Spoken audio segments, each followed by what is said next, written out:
Hello, and welcome back to Venus Rising. I'm your host, Callie Fell. I am really excited to welcome our next guest, Liz, social scientist and donor conceived person, to the show today.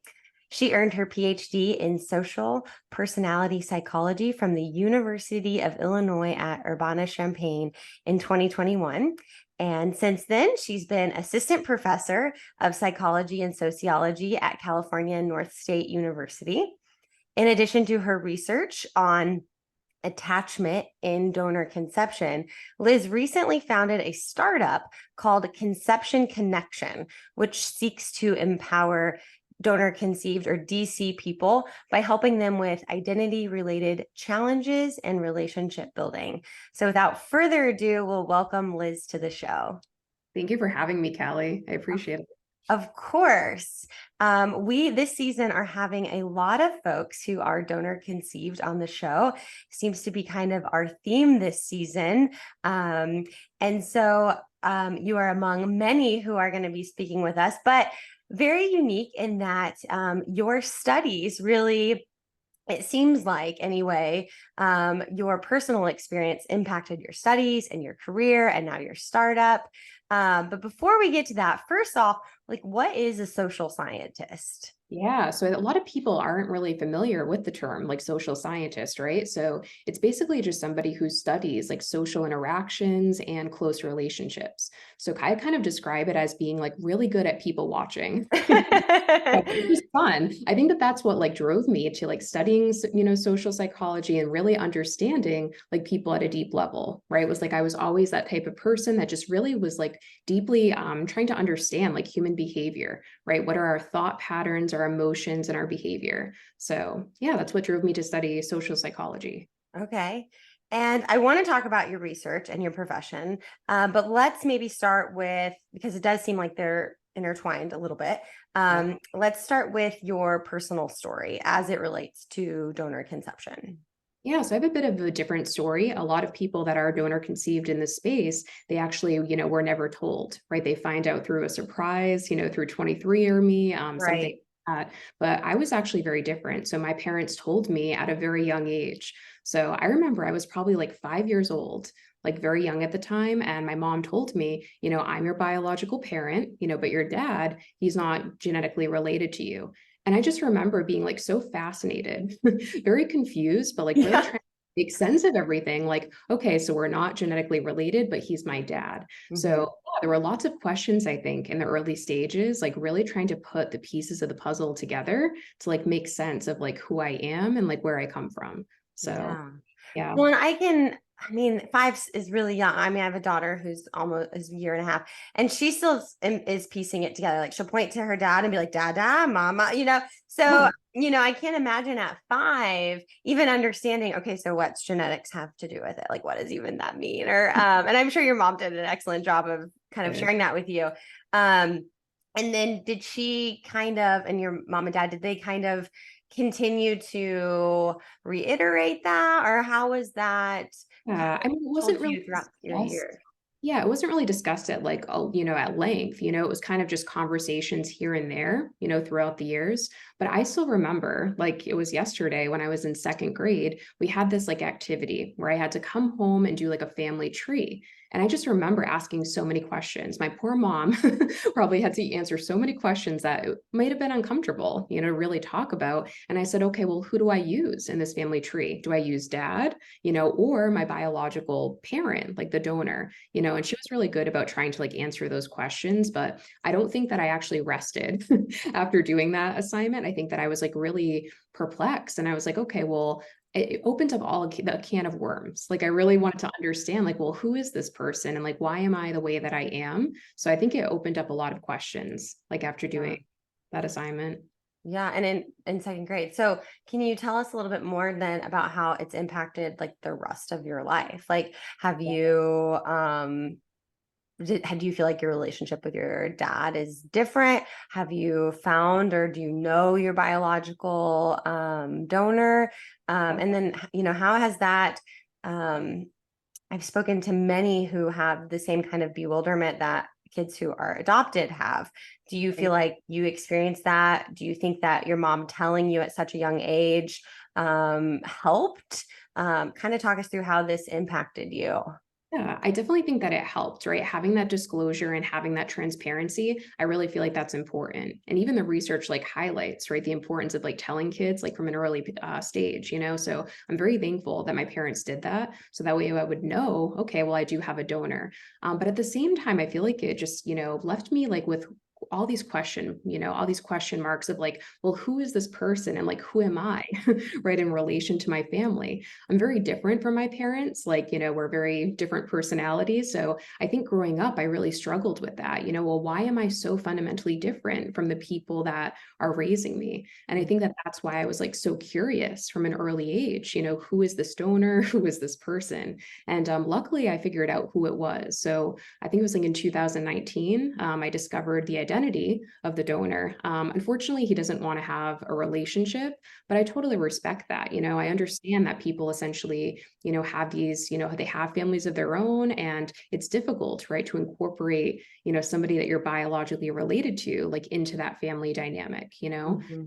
But yeah, it was a roller coaster. I remember like really struggling with that because I wanted to have not just medical information, but to like ask a bunch of questions to really get a sense of like who he is, like why he donated, all of those types of questions. But yeah, it was crazy. Yeah, 6 months after I actually figured out his identity, I discovered a half sister. So my whole Wow. life, I was an only child. And then lo and behold, I'm like, oh, well, I actually do have, a sibling. So yeah, it's great. We actually have conversations here and there and like have a pretty good relationship. So it's been a positive experience, despite like all the the highs and lows.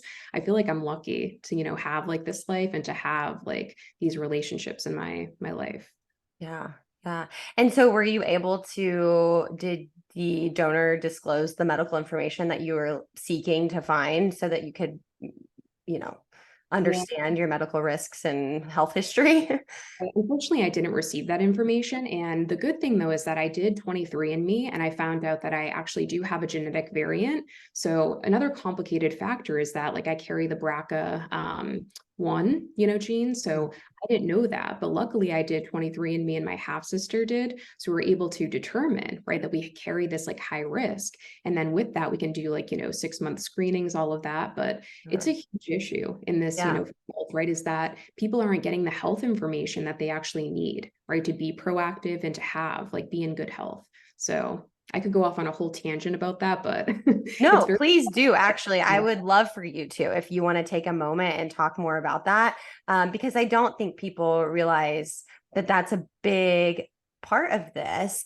And, anonymity is out the window now with like 23andMe and all of those things.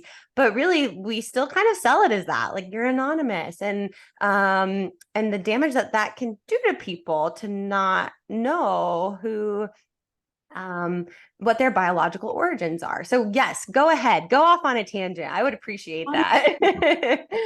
I'm a professor, so you can ask my students. I go up on many tangents. I love it. Yeah. But no, I feel very strongly about this, that a lot of the people who donate, right, they just think, okay, this is a one-time, instance, and I'm basically helping to create life. But it's so much more than that, in my opinion. As a like psychologist, that child is going to grow up most likely, and they're going to have questions, not even just like pertaining to their health, but they're going to want to know who you are, right, and what makes them them, right? So I always say that like the donor, I'm going to ruffle some feathers, but the donor is definitely, more than just like a genetic contributor, right? They are actually a parent, in some sense. They're not like raising the child, but they definitely are, right? A parent in some capacity. So I think it's really important that people realize that, and it's not just health implications, although that's a huge thing. Like everyone, right, is entitled to understanding their health history, right? Health is so important nowadays. So it's important that people have that at the bare, a bare essential, the bare foundation. But it's so much more than just health history and health Well, and information. it's crazy that in the United States and other places, that's not a given. Like, there's no right to know that information as a donor conceived person, which baffles me. But you're right. There's so much more to that. I think it was our interview in season 2 with Nick who's donor conceived, and there are others who have shared the same sentiment, how they don't really fit in maybe with their parents, and maybe their parents are really artistic and they have this like engineering brain, and then they meet or they are able to connect with their donor, and they find out, oh my goodness, they're also into engineering or there's some sort of connection there, and it kind of fits a piece that was missing.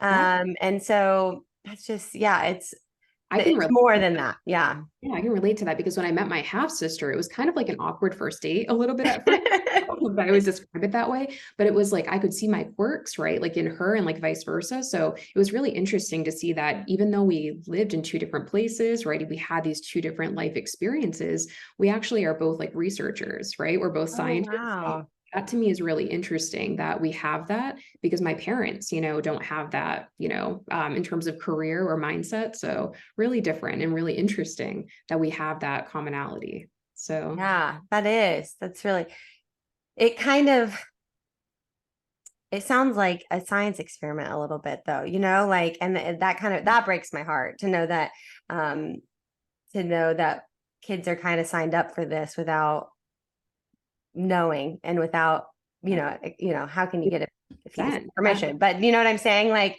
but that's great that you were able to connect with a half sister. Do you think that you have more siblings? Oh, I do. I definitely believe that future we'll probably figure out like who those people are. But now, it's just an open question. Like each day I'm like, oh, will I find a new sibling?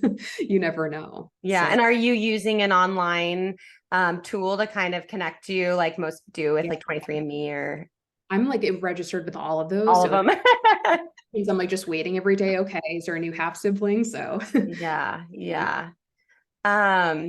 So then let's talk now. Let's switch a little bit to your research on attachment and donor conception. So what can you tell us about your research? What are you finding?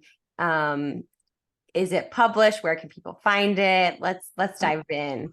Yeah, so I am published in different outlets. So it's like personal relationships, fertility and sterility. So there's some different journals that I'm in. So yeah, people could find the work. Although that's the thing though, it's like very hard to like the jargon. There's a lot of complicated, complex terms. So yeah, with science, it's like really important to like, communicate the findings in like simple ways so like people understand.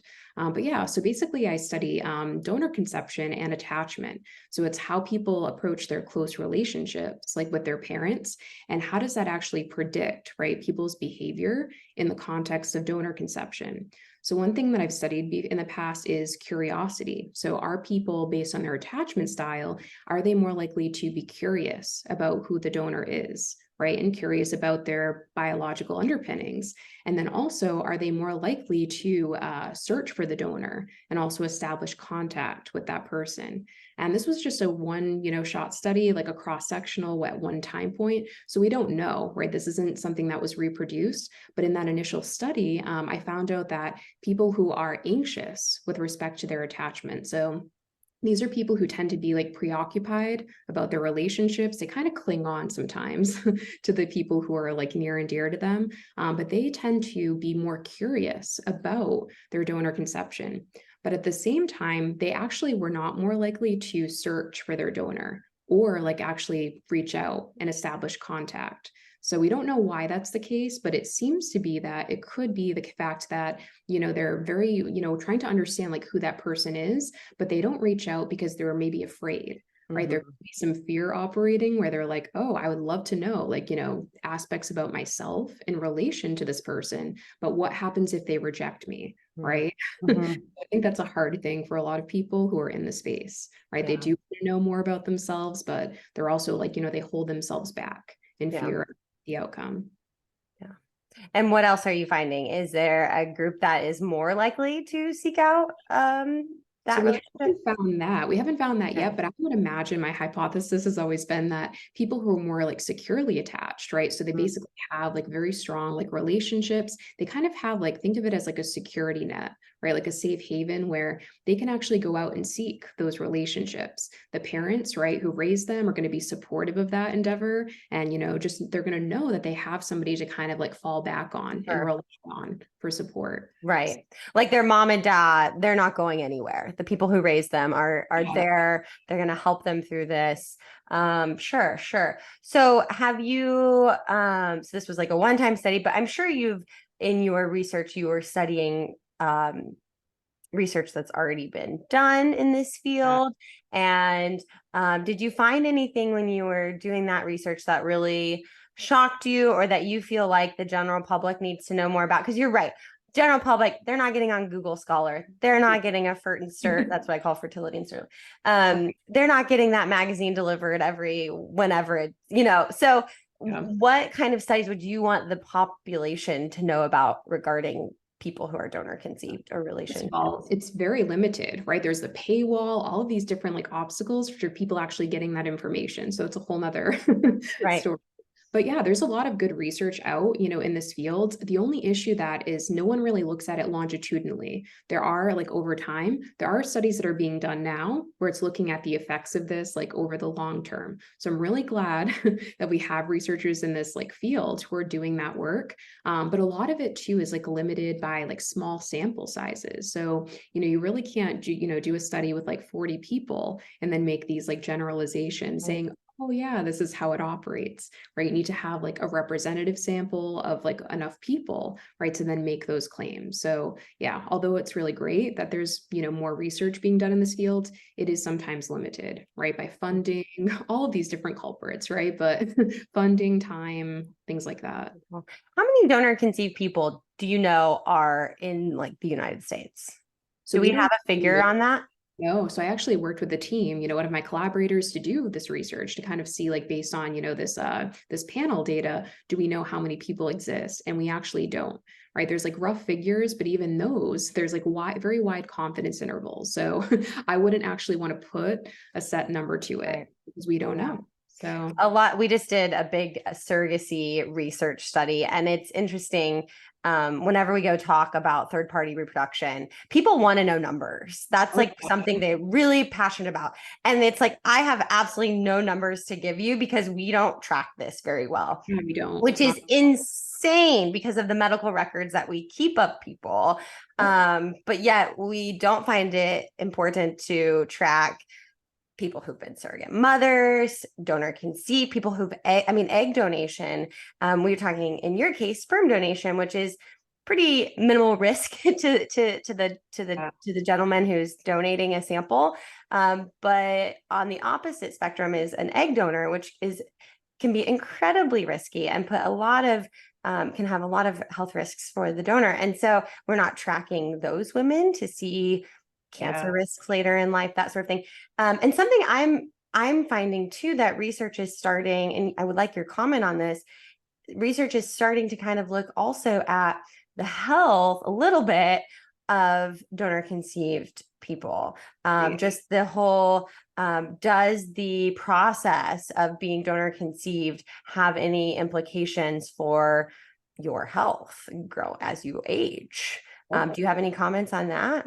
Yeah, well, again, it kind of like suffers from those same limitations that we're talking about. So we don't really know the entire, like, big picture, but there is some research. So it's kind of mixed. There is some research to suggest, right? There's some psychological effects that are happening. And again, a lot of these, things with mental illness, right? There is a biological component to a lot of disorders, right? So again, if people don't know and they don't have that health information, right? You don't know if you're at a greater increased risk, right? Of having some propensity for a mental health disorder. So yeah, again, there needs to be like more accurate records and like regulation of this. So people actually have that information, right? And they know, like, is this going to potentially impact, right? Like my health, my psychological well-being, like all of these things. Yeah. Besides regulation and tracking this, is there anything else that you would really like to see change, especially in the United States, as it pertains to third party reproduction to protect children and protect families? Yeah, I think there's so much. I think there's a lot of issues like in this field, but I would definitely say that it's a lot of it is connection, right? I wish that I would have had like more connection, like from the beginning of this, like being 5 years old, not really understanding what all of this meant. I would have definitely benefited, right, by having like consistent support. And I think the more that I've thought about this and whatnot, it's more than just having a therapist, right? It's somebody who actually has lived experience and they totally understand, right? They may have a different, experience, but they understand, like by virtue of being donor conceived, what you're going through, how you're feeling. So, yeah, I definitely think there needs to be a space, right, where people can actually have these conversations and have like an open, transparent dialogue, right? Somewhere where they actually feel the support, they feel that connection, right? Somebody who understands like what they're going. Which is a great segue into that sounds like a little bit of what your startup Yeah. is. So let's talk about that. When did you come up with this idea? Where are you at in the process, and what's the goal of your startup?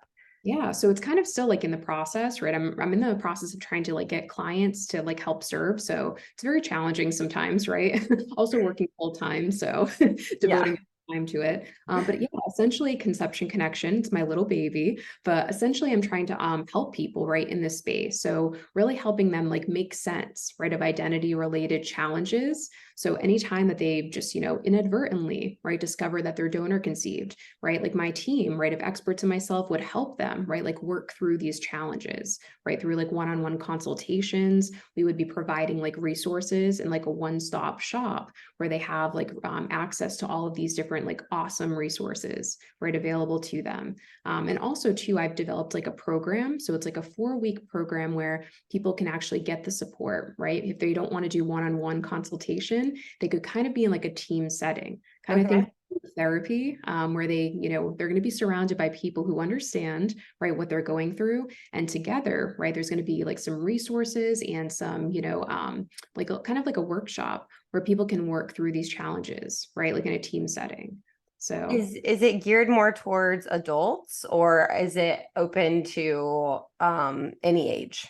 yeah, so right now it's like catered towards adults, right? Because developmentally speaking, that's a lot to take into account. Sure. There's lots of changes like throughout the years. So right now it's catered towards adults, so like anybody 18 or plus. But my goal is that in the future I can extend this to like younger, Mhm. individuals and also donor conceived families, right? Not just the people who are like impacted by it with their lives, but the family as well. So Yeah.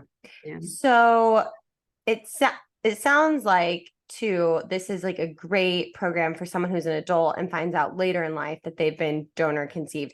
Do you find that that is, in your experience, and this might be more anecdotal, but do you find that generally people find out later in life that they were donor conceived, and your story is more unusual? Yeah, I definitely feel like an outlier in lots of ways because all the participants that I've, spoken to and just like other experiences, it tends to be the case, right? I don't want to make a causal claim and say yes, it's usually Right. this. No, for sure, for sure. Yeah, but definitely though, I definitely see a trend where people are finding out later in life.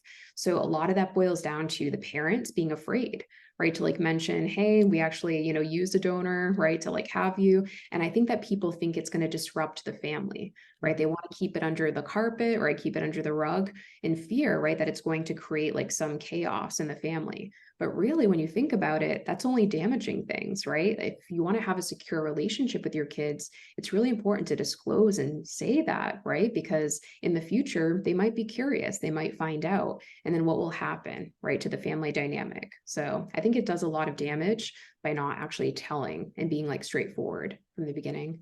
Yeah. So can people find your startup now, or is it still kind of underground, still in the Uh, developmental stages? it's live. So basically, we Okay. have a website and everything. But again, I don't have clients just yet, but really looking forward to like actually serving the community and like hoping to really create like a very safe space for Yeah. people to actually talk about these issues, right? And have that consistent, available support to them. And can they find that on your personal website, which I'll disclose at the end, the Elizabeth, and I'm going to butcher this part, That's okay. The low. Lozano? Yep, Lozano? it is. Yep. Okay. I'll spell that out, but is that where we can find it, or is there another website for Conception Connection? So it's conceptionconnection.co. So not Okay. com, .co. So yeah, Okay. website. Great. Great. And we'll include that for everyone who's listening in the description and stuff, so you can click on it and find that if you're interested. So what would you say then to a woman or man or couple looking to use a donor to start their family? Oh, I would say so much. I would want to have like a session with them to like talk about all the implications. Okay, so give us maybe like the most important things. Three things you would say to them that are the I would most actually say important. the biggest thing, like not even three, but like the biggest thing would essentially be the donor is a parent, right? I know that's going to ruffle feathers again, but I would definitely say that, right? They're more than just a genetic contributor. They're actually a parent, and the child might exhibit some curiosity. It doesn't make you any less of a parent. It doesn't mean that your child loves you, right? Any less. They're just kids, and kids actually have a lot of curiosity, and it's okay, right? So allow them to explore, allow them to, right, seek out, right, that donor on some level, right? Trying to have access to that individual, not just health wise, but also to ask questions, right? To like really get a sense of like who they are, right? And make sense of their identity. So I would say, like, first and foremost, this donor is not just a donor, right? And I think with that too comes the language and trying to describe that person. It's like hugely contested too in the research with this. Is like, well, how do you even describe and talk about the donor? But yeah, don't refer them to them as like a vial, right? Or an instrument of like having that child. They're a human being, right? They have thoughts and feelings of their own, and your child is going to have thoughts and feelings, right, pertaining to them. And it's okay. It's Yeah. okay for that to happen. Well, and I mean, we are critical of third party reproduction. That is one part of our mission here at the CBC is education on this topic. And I mean, I would push back to that. Every child has a right to know their origins, and that's a right for a child to know those things. So I agree with you there. So what would you say then to a man or a woman who's thinking about being an egg donor? Yeah, I would say it's more than just, contributing, right? Like you really have to think about, even if you want to remain anonymous, which I would definitely say, please don't do that. In today's world, they will find you, right, at some point, and you shouldn't remain anonymous, right? This kid really needs to know who you are. But I would say you're more than just creating life. This is a human being, right, who's going to have thoughts, feelings, and they're going to want to understand like you, right? So I think it's really important that people realize you're not just doing this at one time point and then you can just forget about it. It will probably come up to the surface at some point, and you need to be prepared, right? Like, are you actually ready to be a parent in some sense, right? Are you willing to like provide access to you, right? So that way the child has that. It's really Yeah. important. Well, and I think about donors are typically young, right? Because they're super healthy. They're targeted a little bit for the financial incentive that comes with becoming a donor. And so, yeah, I think sometimes I wonder, are we in the right headspace to really think about the implications of donating? At the time, it's just a gamete. It's just an egg or a sperm. But eventually, I mean, the goal of third party reproduction is to make that into a child, a person with their own rights and dignity, etc. So, And I don't think people realize that, I think that yeah. they're just donating for like, whatever reason, like maybe it's finances, but it's so much more than that. You're Mhm. making human life. It's a human being. Yeah. So Yeah. So I have another question actually. I was thinking while we were talking about just like the name and the language, birth certificates I'm kind of following how states are navigating this. And it seems like we're just putting whoever on a birth certificate. It oh doesn't yeah, really anybody. matter. So what's your thought on that? Do you think that donors should have to go on a birth certificate? I do. I think that it's so important to actually have that name there as like proof of like this is the person. So yeah, I definitely take that standpoint of like it should be all the things should be lined up with that, right? Yeah. To suggest like they are the parent. It's not just genetic, material. You are a parent. So Right, right. Well, and the birth certificate is supposed to be more than just like an ownership receipt. It's supposed to be a history of your origins, And so, yeah, I agree. so much easier for people to have that information, right? Like readily at their disposal. So Right. Right. So I know a lot of folks, probably yourself included, are advocating for more oversight, more regulation. Personally, I don't think there can be enough oversight or regulation to make this safe and ethical for men, women, and children. But what do you think that are you hopeful, I guess, in the fertility industry and where we're headed? And do you think that more regulation can kind of amend some of the problems that we have or see? And do you think that the fertility industry, as it relates to donor conception, will improve? Or what's your outlook?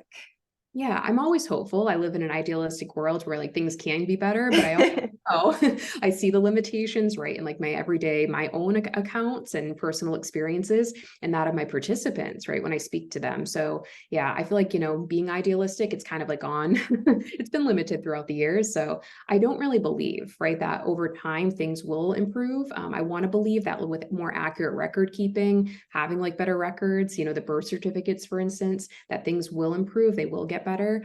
But there's just so many issues, right, pertaining to this. So I really don't think that over time it will get better. I want to believe that will be the case, but Yeah.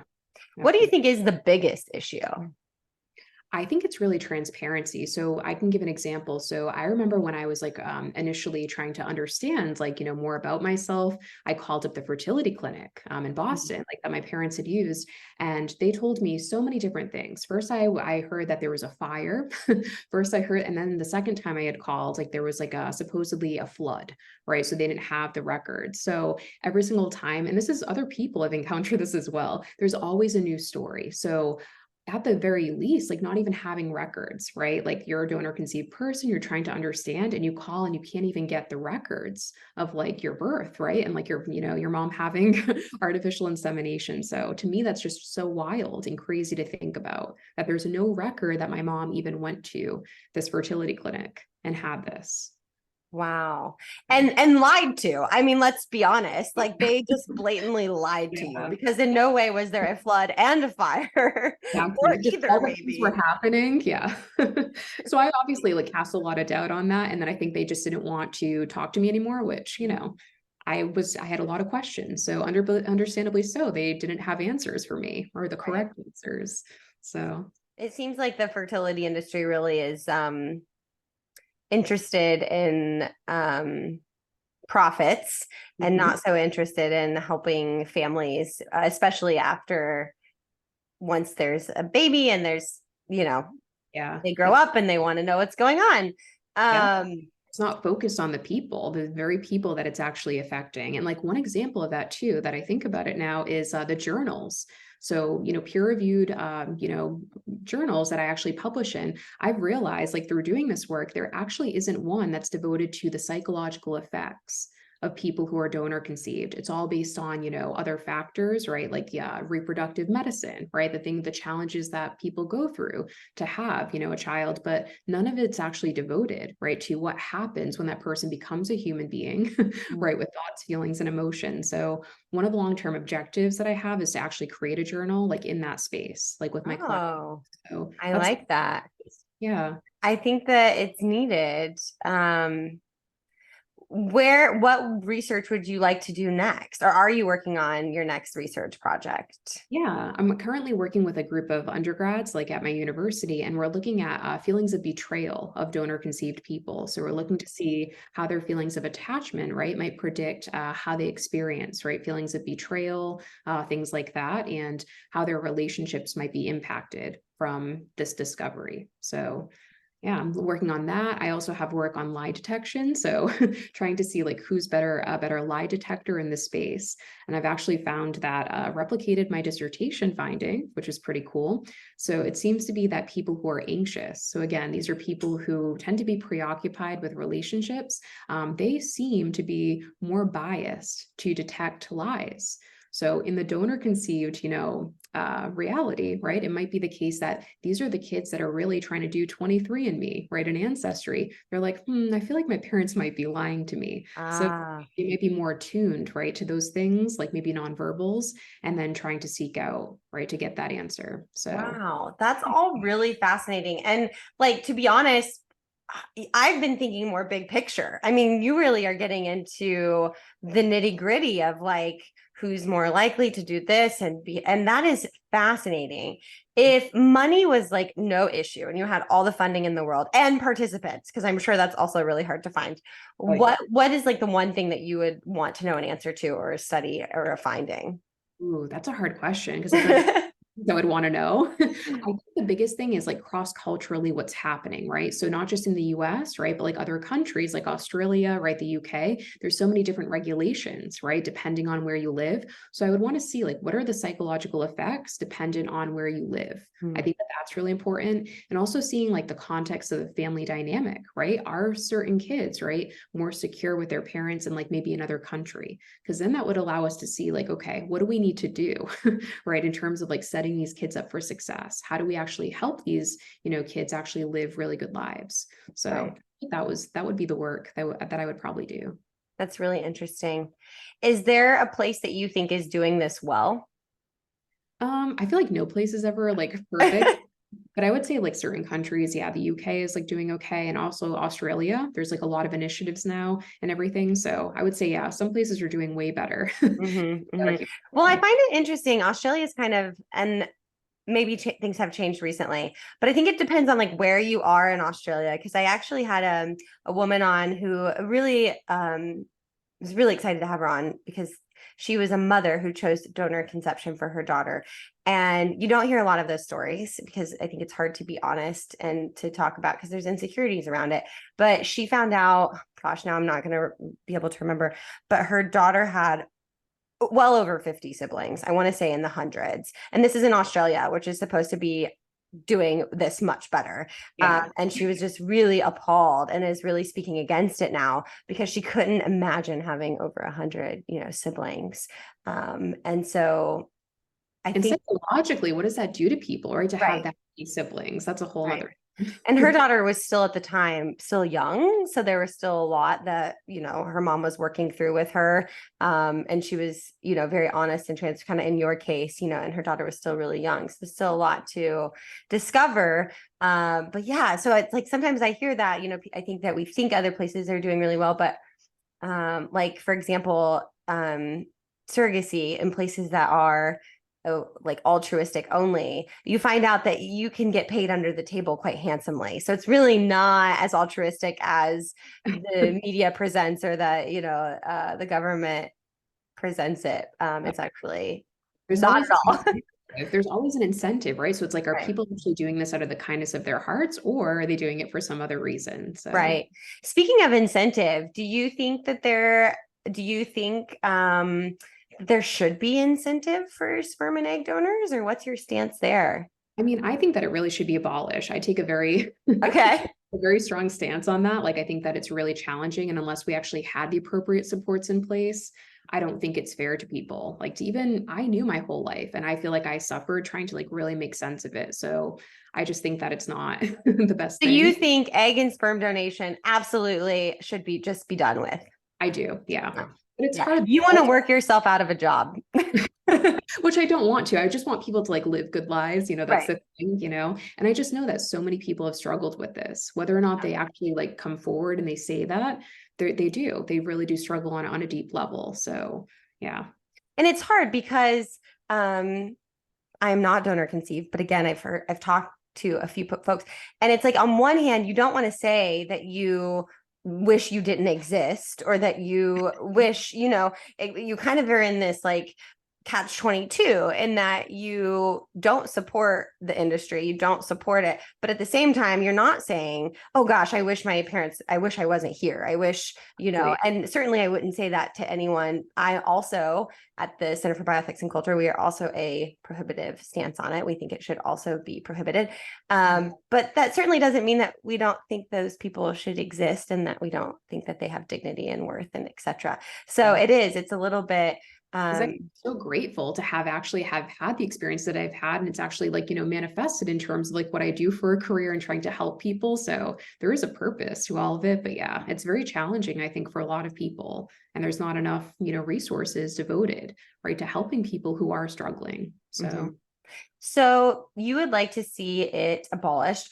Are you doing any type of work again, I find that a lot of folks, and maybe not, you're already doing it so much as a professor and your research, but a lot of people kind of jump on the bandwagon of like starting to try to create laws or get things signed into Congress to help change things. Are you involved in that at all? No, I wish I Okay. was some Okay. days because I'm like, I would definitely like to help out in that space. But again, time, all of those Dude, things. you are doing so much. Yeah. Also, though, I feel like that's part of the problem, though. So I'm very, grateful that these individuals are really trying to spearhead these efforts, and I applaud them, right? But at the same time, I think that that's part of the issue, right? They're focusing on future ways to like help donor conceived people and families when really people are already affected. We need to help people now, right? In the present moment, because it's going to take a little while for these things to happen, right? If they even will change. Sure. I'm very much of the stance of like, we need to help people now. And that's where the attention needs to be devoted. Yeah. So Yeah. And there are some organizations, including your own, that are doing that. I'm thinking of Wendy Kramer. She's doing work in that space. But and then your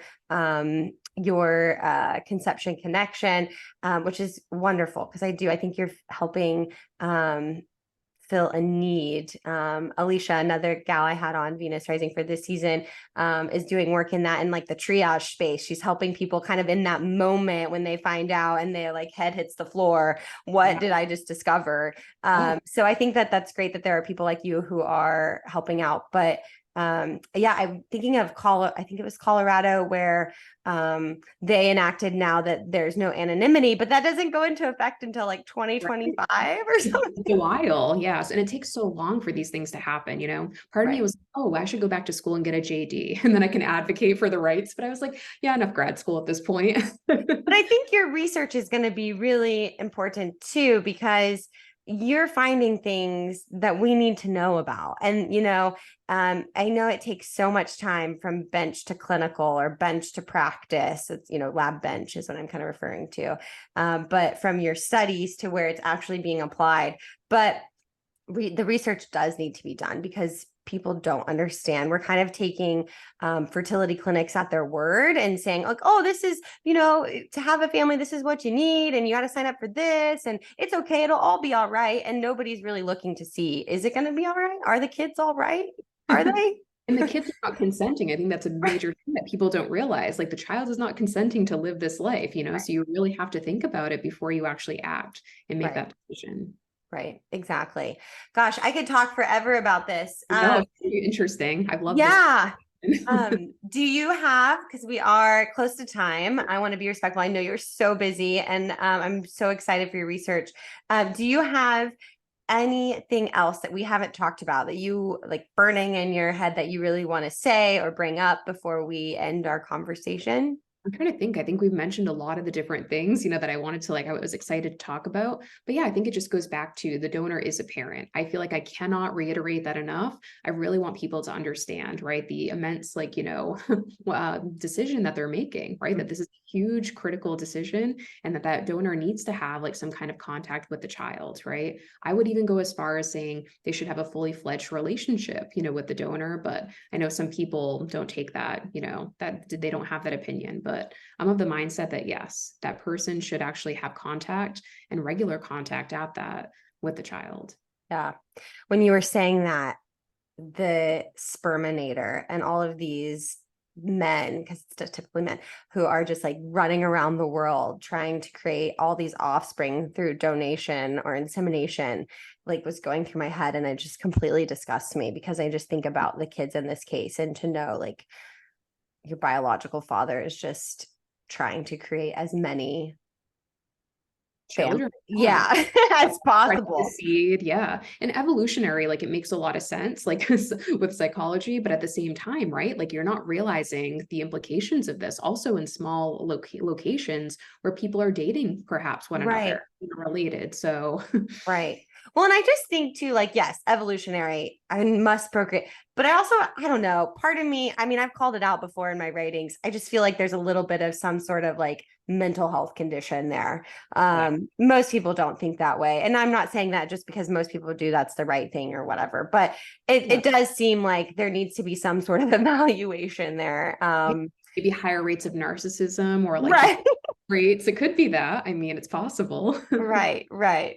Anyway, it has been an absolute privilege to have you on the show today, Liz. Thank you so much for taking time out of your teaching and your research and your startup. What aren't you doing? Thank you so much. It's been Yeah, a pleasure speaking with you. So I've really enjoyed the conversation. So thank you. yeah, it's an important conversation. And like I said, for whatever reason, this season we are just like really gearing up to talk about this issue.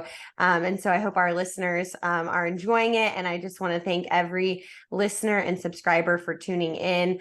Our goal in this space is to create conversation, facilitate discussion, and encourage everyone to think beyond the masses. You can find out more about Liz at her personal website, Elizabeth, Elizabeth, Lozano. Oh my goodness. It has a middle initial, so it's B and then Lozano. Lozano. Okay, that's why I'm happy. So Elizabeth B. Lozano, and I'll spell that again: ELIZABETHBLOZANO.com. And then you can find her startup if you know someone maybe that needs her resources or yourself. Conception Connection. You can find that at conceptionconnection.co. Not Correct. Yep. so. Yep. So thank you again, Liz. It's been a pleasure. Thank you, Callie. Likewise. I appreciate it. Of course.